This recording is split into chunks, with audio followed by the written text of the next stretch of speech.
Hi everyone, this is Joan Kagan from Triplemint. While 2021 has been an unbelievably challenging year with global crises like COVID and climate change and political turmoil in our own country, it has been a blockbuster year for real estate. I'd like to thank my clients who put their faith and trust in me to broker their most important transactions, and I'd like to thank my colleagues in the real estate industry for creating an atmosphere of cooperation and collaboration to make deals happen for our clients.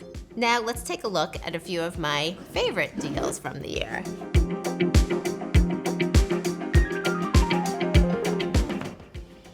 So excited to see this.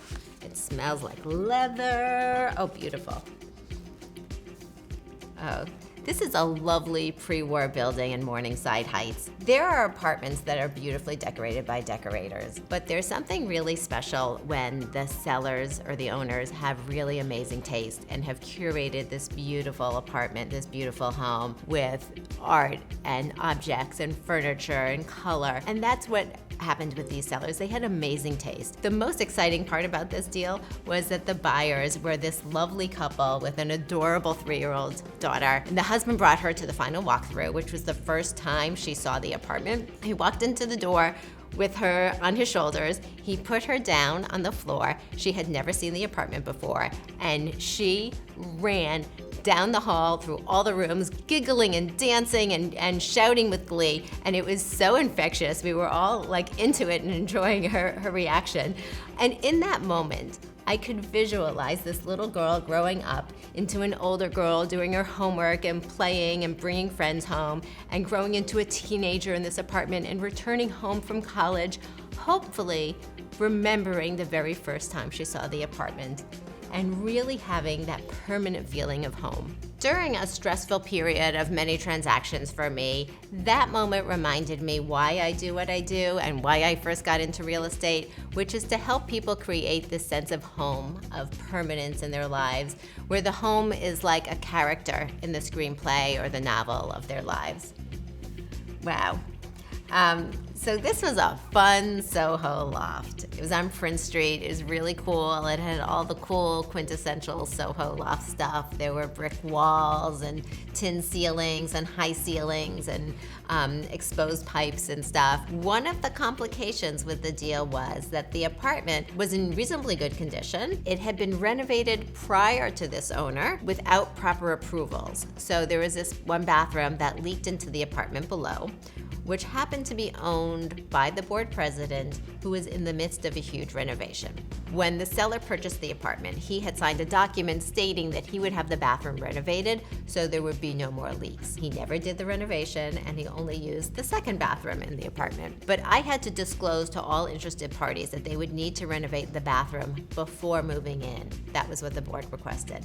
The eventual buyer wanted to do a renovation anyway, and the board members had informally offered that the buyer could submit his plans for renovation before he closed. That's not typical. Most of the time you have to wait until you're an actual owner before you submit your renovation plans. But they made that offer so that he could speed up the process.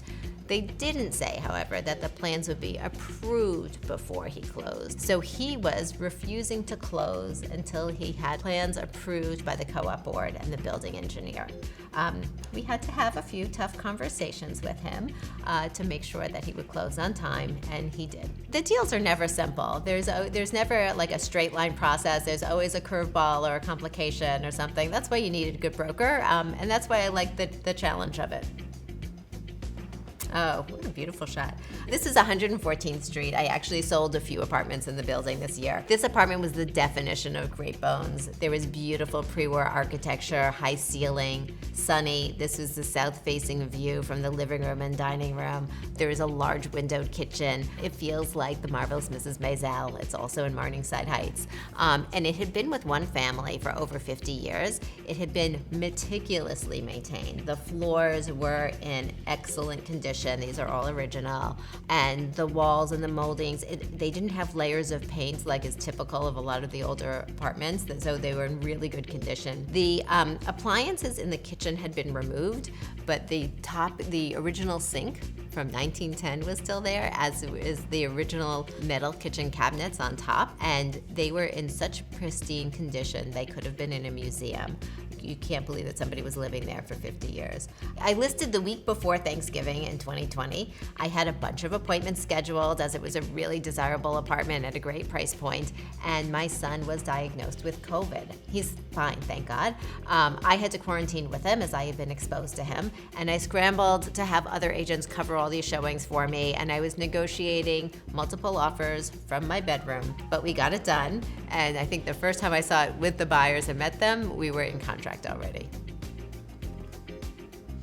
Great. So I sold this apartment to the sellers a few years earlier when she was single. It was an alcove studio. She reached out to me in late 2019 to tell me that she was engaged and that they wanted to purchase a junior floor in the neighborhood. She would need to sell this apartment first in order to make the purchase, but didn't want to list until they had found the perfect apartment that they wanted to move into. So we made a plan to prep the apartment for sale. We got photos and floor plans and had a description, so we just had to click a button when we were ready to list. And then, of course, COVID happened. I feel like there's a COVID story to every single listing this year. We stayed in touch during lockdown. They stayed in the alcove studio, both working from home. They got married as scheduled and called me a few months later to tell me that they were expecting a baby. I love when my clients do that. It's the best reason to move.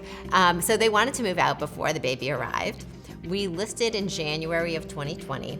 There was a snowstorm for the first 2 Sundays, so all of our open house appointments got canceled, and we got a low offer in week two. The market was just starting to shift then, and the agent for that buyer, and the buyer really wanted the apartment, told me that he could not in good conscience advise his buyer to go any higher.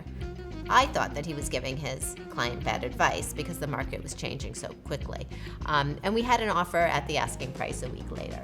Wow, thank you for taking this trip down memory lane with me. It's really unbelievable how much has happened and how much has changed in a year. And it's amazing how the epidemic had an impact on all of these transactions. I'm looking forward to a 2022 filled with a lot more exciting, fun, and beautiful listings and transactions. And wishing you and your family and the people you love a peaceful and productive and prosperous and healthy 2022. Happy New Year.